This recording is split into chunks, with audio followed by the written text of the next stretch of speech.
Hi guys, welcome back to my channel. Today I'm going to show you how you can adjust a video recording frame rate on Gambar. So I'm running Windows 11 right now, and there is a Gambar feature that allow you to capture a moment when you're playing games.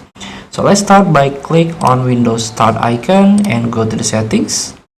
Here you can scroll down and try to search gaming.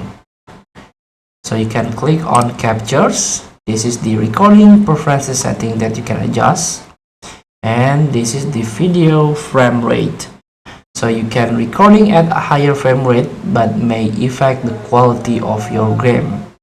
So by default is 30 fps. It is recommended, but if you have high-end PC like or high-end a system and your game is supported with the HD quality, you can try to enable 60 fps.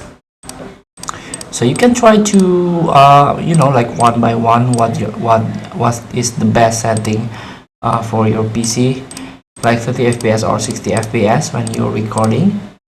So feel free to try. Thank you for watching. Don't forget to comment, like, and subscribe. So click the button below. See you in the next video.